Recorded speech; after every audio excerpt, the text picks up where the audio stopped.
Okay, folks, when I say the great, you say debate, debate. The great, debate, debate. The great, debate, debate. The great, debate, debate. How's it going, folks? It's Pat here from Asphalt Green's Recess Enhancement Program, here with another instructional video for you. This time for our game, you guessed it, the Great Debate.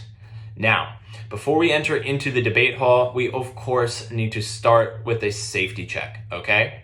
So, before we start any game and after we finish any game, we always want to make sure that we and our students are washing our hands with soap and water for at least 20 seconds. We also want to make sure that at no point during the game or before or after the game, people's hands are going anywhere near their faces, okay? We also want to make sure that if anybody has to cough or sneeze, that they are just dabbing right into their elbow and coughing or sneezing into their elbow, okay?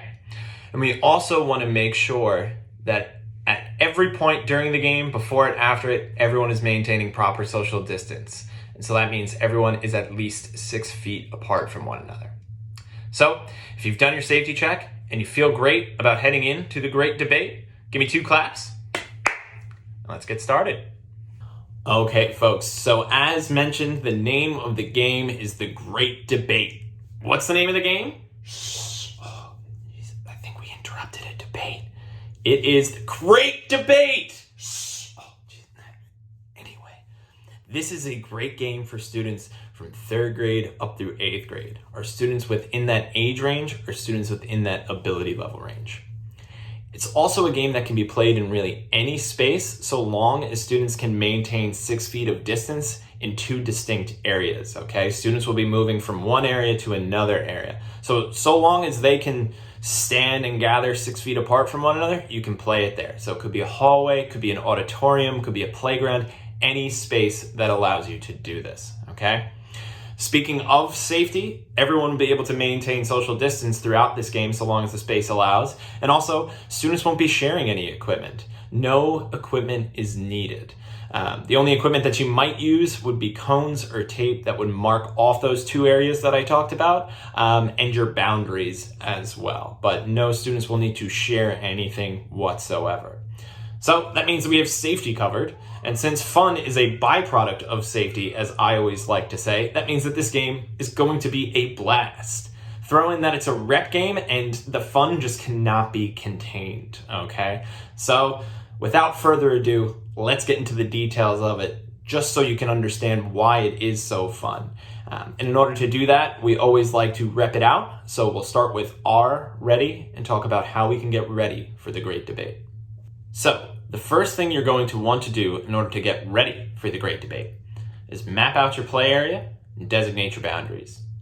As mentioned, students will be moving back and forth between 2 distinct areas, and those 2 areas should be large enough for students to gather up while still standing 6 feet apart from one another, because they're going to be talking to each of their teammates.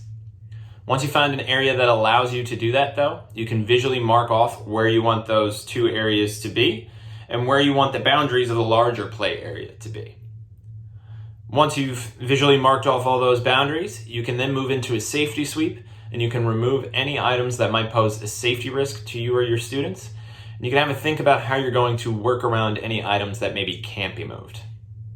After you finished your safety sweep, you can then lay out equipment, okay? And so you can use cones or tape just to lay down as visual markers of the boundaries you've created.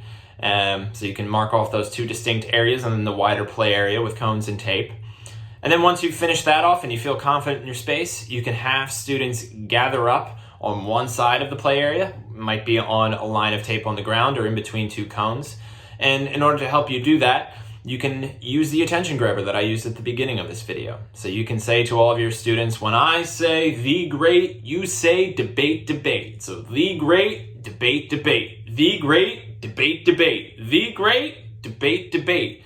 And then can I have everybody line up on this line of tape, standing 6 feet apart from one another, all facing me, so I can explain the game to you. With all of the students gathered up, that means that you're ready to hop into the second portion of the rep model, E, explain. Now, When explaining a game, you always want to make sure you're using a loud and clear voice so all students can hear and understand you. You also want to make sure that as you're giving the instructions of the game, that you're asking students specific questions about those instructions. This is to check for understanding and to make sure that you're being super clear on all of your instructions. It gives you the opportunity to clarify things. So, a few questions we would suggest you ask students are, well, what happens when you decide which side of the debate you agree with? What do you do? Another question would be, well, what happens if your side of the debate is unsuccessful in their argument? Now, those questions will make a little bit more sense as we go through the instructions for the game. So how about I talk through them right now and you follow along on your PDF copy that you've printed out or that you found online on our website. So, the first rule of the great debate is something that you'll already have students doing, and that is line up standing 6 feet apart from one another. Once students have lined up though, you can explain to them that you are the great debate moderator and that you'll be asking them as a group questions, and they'll be debating amongst themselves what the correct answers to those questions are. You can give them an example question. So you can say, I might ask you, well, which is better, a tiger or a lion? You can explain that for every question you ask, there will be two sides, right? Like a lion and a tiger. And you can explain that depending on what they decide is the correct answer, they're going to move to one side of the play area, right? So one side would say be Team Tiger and one side would be Team Lion, all right? And you can explain to them that they're going to have 15 seconds to decide once the question has been asked, all right? After those 15 seconds are up, students will have to have moved into one of those two areas, so Team Tiger or Team Lion, right? And they'll have to maintain at least 6 feet of distance between everybody else on their team. You can explain to students that once they're in their two teams, they're going to have 60 seconds as a team to come up with an argument, right? As to why their side of the debate is correct. Right? So 60 seconds to come up with an argument for why lions are better or for why tigers are better, okay?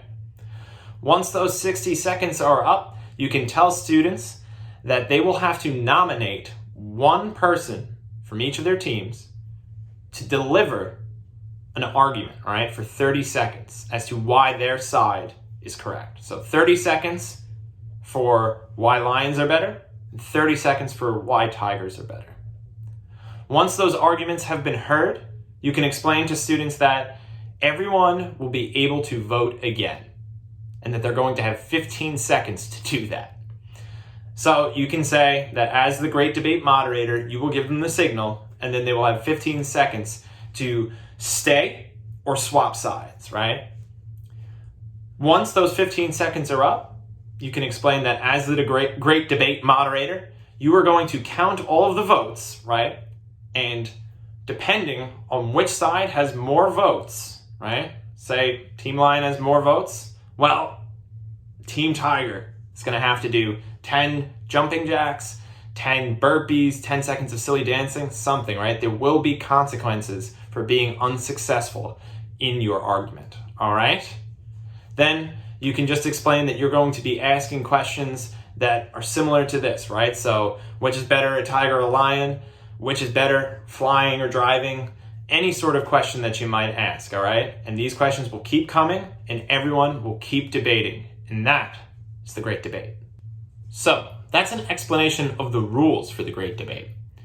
But how about now we move into the final portion of the rep model, P, play, and talk a little bit about how we can play the game so students are abiding by those rules and how we can play the game so that it stays interesting and engaging for them. Before we can do that, though, I think we need to gather up. So when I say the great, you say debate, debate. The great, debate, debate. The great, debate, debate. The great, debate, debate. Can I have everybody gather up around me standing 6 feet apart from one another? Brilliant stuff. Thank you so much, folks. Okay, so a few suggestions we have for you. First off, remind students to maintain 6 feet of distance between each other.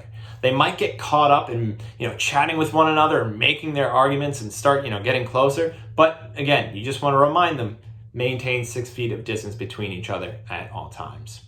It also might be helpful to go through 1 or 2 practice rounds of the debate, okay? And so you can just go through the whole process and you can just remind them of different rules for the debate throughout, right? Just so students get comfortable with it, and so you can get comfortable with it as well.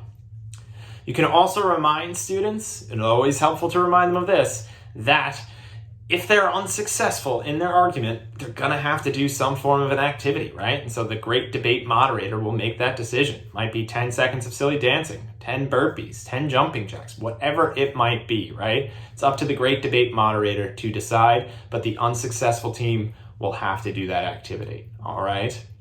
So, say students are looking for more, right? They're like, oh, this is great, but I wanna do something else. Well, adding in some extra activity is always highly encouraged, right? So while students are deciding, which side that they agree with, you can have it so that maybe they do an activity to those sides, right? So maybe they're like, I can't decide whether I'm Team Lion or Team Tiger, and they keep going back and forth. Well, you can have it so that they're skipping while they're doing that. You can have it so that they're hopping while they're doing that, some form of an activity.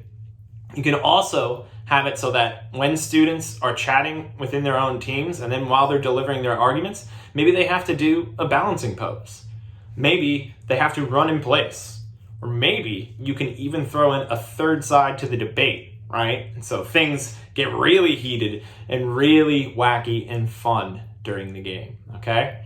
Adding in whatever you deem fit is always highly encouraged, so long as it's fun and it gets them active, right? That's what we're looking to do. So that's the end of our tip list, which means that we're at the end of the rep model and therefore the end of this video. Now, before we head off, I think we need to gather up one more time. So when I say the great, you say debate, debate. The great, debate, debate. The great, debate, debate. The great, debate, debate. And I just want to say thank you. Thank you for following along on this instructional video. Hope you found it useful, and I hope you have a great time playing the great debate with your students. Stay tuned for more instructional videos from us over here at Asphalt Green, and we'll catch you the next time.